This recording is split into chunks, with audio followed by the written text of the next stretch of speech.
Too far. Too slow. This part's really hard. Does that look natural? Too far. One more time. A little too far. Beautiful. Nailed it.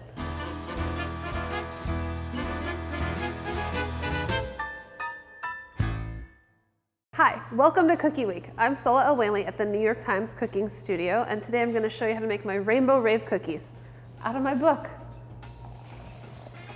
Wow.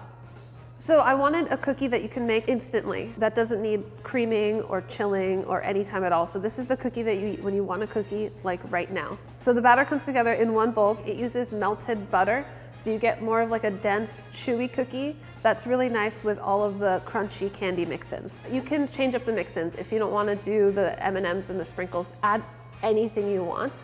This is not a cookie if you're one of those people that doesn't like something too sweet. This is too sweet, and that's the point. It's like candy, but in cookie form. And I really like it because it feels like after you eat one, your teeth are gonna fall out, and sometimes that's what you need. But I wanted like a really fun cookie that isn't like, you know, isn't trying to be too serious. Now we're gonna mix up our cookie dough. It is very easy, one bowl, no tools. So we've got brown sugar and white sugar, and then a little baking soda, baking powder. It's gonna seem like a lot of salt, but you really need it because there's gonna be a lot of mix-ins in here. It's gonna help balance all that sweetness.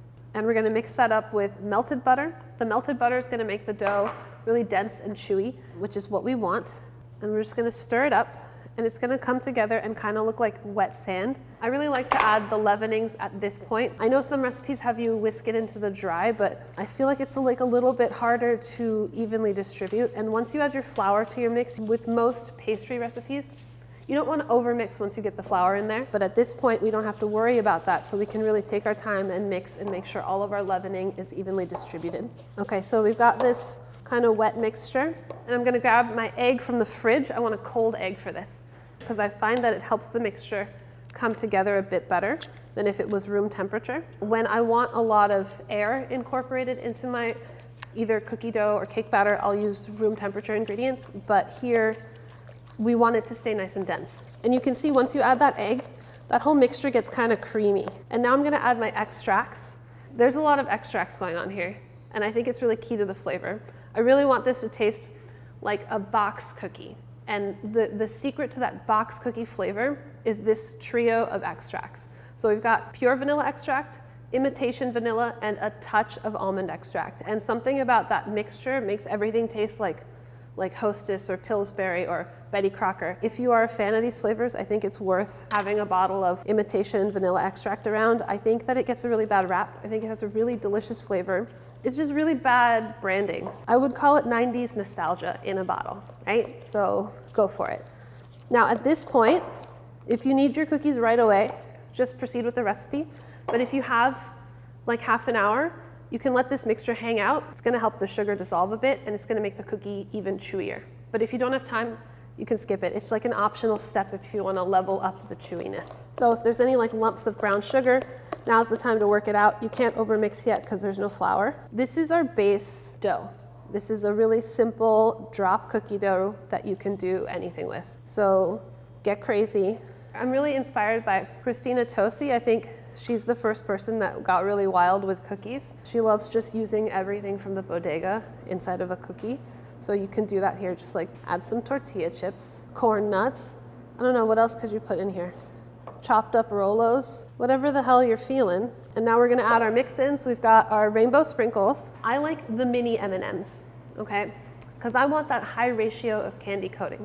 This is controversial. If you're here for chocolate, fine, go for the full-size M&Ms, but I'm just here for the sugar, right? Mini M&Ms have more of that sugar coating, which I think is perfect here.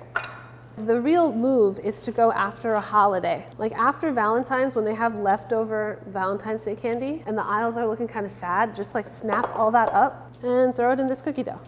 So if you go a little crazy and it looks like the mix-ins aren't holding, trust me, it will hold. I've put in so much in here and it'll work. Just pop it in the fridge for like an hour, maybe 2 hours, come back and you'll be able to form cookie balls with it. Just believe and it will cookie. Now a lot of cookie doughs They tell you to rest it in the fridge overnight or a couple of days to deepen the flavor. With this recipe, it actually will make it worse. This recipe is formulated for you to mix and bake, so if you actually rest it, it's gonna dry out, it's gonna lose that chewy texture, so you really do have to mix it and then bake it right away. And we're ready to get rolling. Now, to form the cookies, you can use 2 spoons to like make little balls, or I love using a disher. It just makes sure that every single cookie is the same size, which is really important to making sure that every cookie bakes evenly. You see how I'm packing it with the dough and leveling it off? That also makes sure that each cookie is gonna be the same size. We're gonna make things efficient, so I'm gonna work assembly line style. I'm gonna scoop all my cookies first, and then I'm gonna go back and roll them in some more of our mix-ins, just so they're really fully coated in this candy. When you go online and you see these beautiful cookies with like puddles of chocolates or covered in sprinkles, this extra touch of rolling it in whatever is inside the cookie is gonna make it a little extra beautiful. You're either gonna like love this cookie or hate it. I love it. My husband absolutely hates it. It's fine, there's more cookies for me. He doesn't understand joy.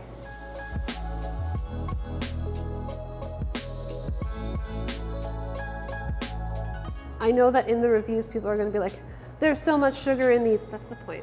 If someone comes to me and is like, I made this recipe, but I cut the sugar in half, and instead of M&Ms, I added fruit. Like, why are you even making this cookie? So I'm gonna get this first tray in the oven while I continue rolling my balls. It's gonna bake at 375 for somewhere between 14 to 16 minutes. I don't like to make them too brown because then you lose that like chewy middle, but if you want like a fully crisp cookie, throw on a couple extra minutes.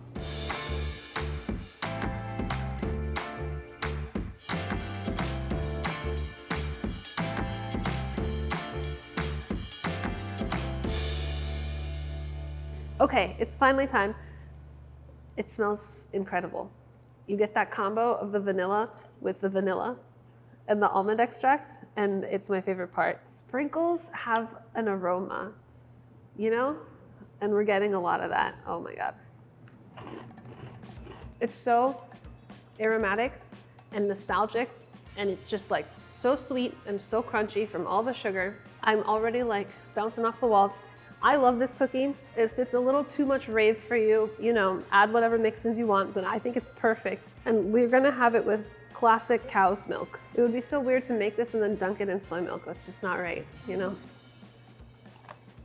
know? These are best, I think, eaten same day. But if you want to store it, the best place to store it is actually in the freezer. It's gonna keep it the most fresh. I like to let them temper or warm up slightly in the oven before eating. But if you eat them frozen, it's also kind of cool if you're into that like frozen candy vibe. You can find this recipe and all the other ones from this week on New York Times Cooking. I have a good idea of what this is, and I'm still thrilled. Yeah, it's everybody's cookies. That's exciting. I'm super excited to dig in. Thank you. I know, Clem, you're not getting it.